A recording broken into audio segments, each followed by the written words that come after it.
This is now the third page of your pink sheets. I'm going to go over the third page and the fourth page of your pink sheets from Unit 5. We're getting into some triangles this time. What is the definition of an isosceles triangle? It's isosceles, remember, from Unit 4. If a triangle has two congruent sides, then it must be an isosceles triangle. And I'm just going to draw a single triangle this time with two congruent sides. And I'll go ahead and label it triangle ABC, where this time segment AB is congruent to segment BC. The fact that two sides are congruent, they have the same length, means it's an isosceles triangle. So then triangle ABC is an isosceles triangle.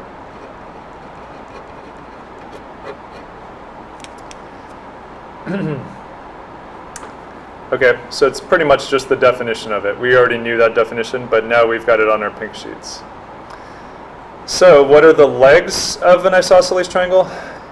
It's anytime you have an isosceles triangle, you can talk about the parts because you can call them by certain names. So the legs are just going to be the two sides that are congruent. So the legs of an isosceles triangle are the two congruent sides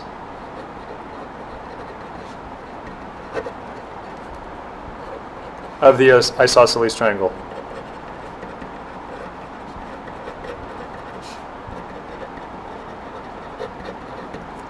So the two sides that are the same are always the legs. And it doesn't really have to be in this orientation.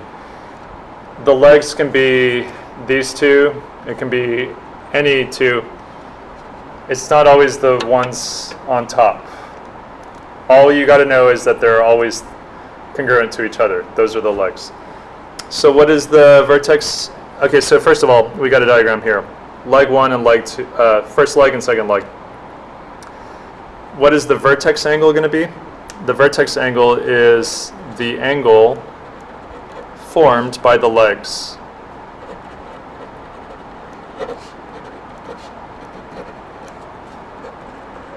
And to be more clear, the angle formed by the legs of the isosceles triangle.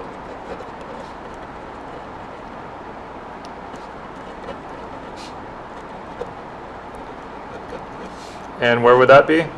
In this drawing, it would be right here. So that is your vertex angle. There's also two other angles involved, and those are called the base angles. The base angles are the two angles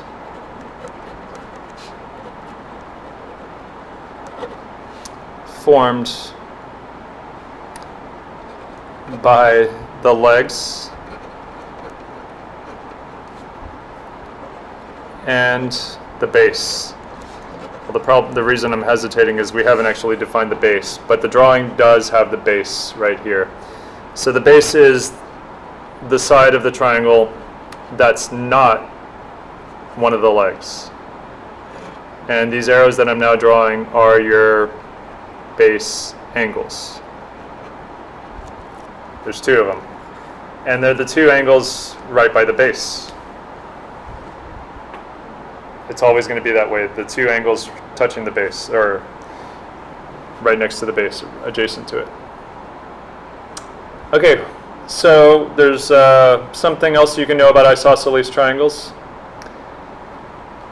This is actually a pretty important theorem, the isosceles triangle theorem. If two sides of a triangle are congruent, first of all, if you have two sides that are congruent, what kind of triangle is that? That's an isosceles triangle. You have, say, triangle DEF, where segment DE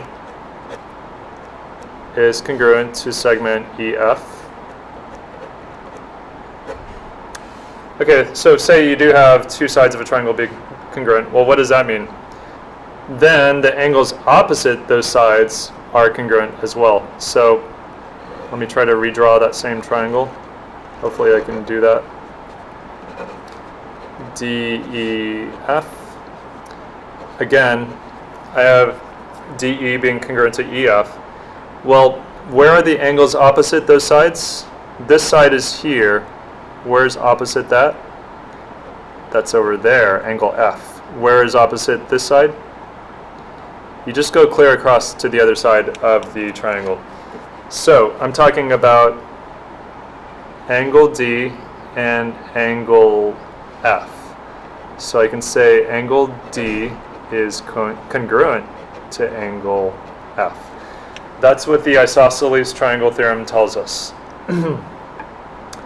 Angle D and angle F are opposite those two congruent sides. So consequently, those angles must be congruent to each other since the two sides are congruent to each other. Well, this really goes both ways. We could have said, well, what if I wasn't given anything about the sides. Instead, if I was given some information about the angles. So let's just say we have a triangle AMP where angles M and P are congruent. So angle M is congruent to angle P. And let me label the same over here.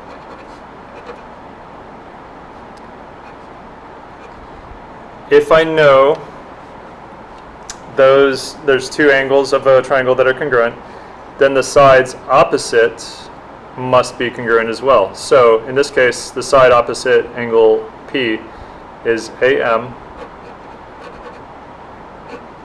Side AM is going to be congruent to opposite angle M. So that is side AP. Those two sides are going to be congruent, AM and AP. So these two are really the same theorem, just one is the converse. We're going from the sides to the angles, and this one we're going from the angles to the sides. So we just changed the order, and that's why it's called the converse. So on to the fourth page of the pink sheets for Unit 5. And we're going over some similar definitions. What is the definition of an equilateral triangle? Well, this one's pretty straightforward. If a triangle happens to have three congruent sides, not just two this time like isosceles, but this time it's three congruent sides. And that's what we have here. I drew three different sides, each with a single slash. So all three sides are congruent. What do we call that? Triangle ABC is an equilateral triangle.